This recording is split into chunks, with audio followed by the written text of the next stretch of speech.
তোমার সব বন্ধুরা এখন কলেজ বিশ্ববিদ্যালয়ে পড়ে, আর তুমি এসএসসি পাস করতে পারলে না। আমার খুব ইচ্ছে ছিল আমার সব ছেলে মেয়েরাই লেখাপড়া শিখবে। কি করব বাবা, আমার মাথায় লেখাপড়া ধরে না। আমার দ্বারা লেখাপড়া হবে না বাবা। তোমার দ্বারা লেখাপড়া হবে কেন? তুমি শুধু বসে বসে বাবার অন্ন ধ্বংস করতে পারো না। বাবা মার কথা শুনতে আর ভালো লাগে না।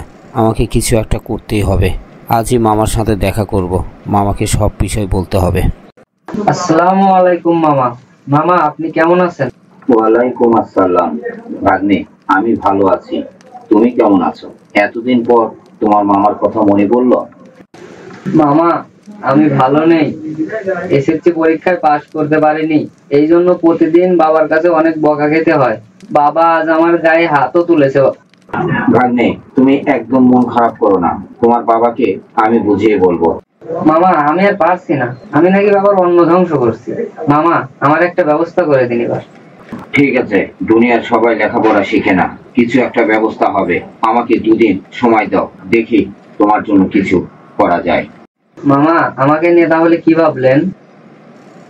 ভাগ্নে, প্রশিক্ষণ নেওয়ার মতো অনেক ট্রেড আছে, এর মধ্যে থেকে তোমার পছন্দ মতো যে কোনো একটি তোমাকে গ্রহণ করতে হবে। মামা, আমি মোবাইল ফোন সার্ভিসিং বিষয়ে প্রশিক্ষণ নিতে চাই, তাহলে কেমন হয়? অনেক ভালো হবে। বর্তমান বাজারে মোবাইল ফোনের অনেক চাহিদা।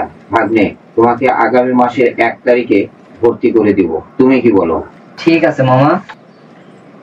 ভাগ্নে, মনোযোগ দিয়ে কাজ শিখবে।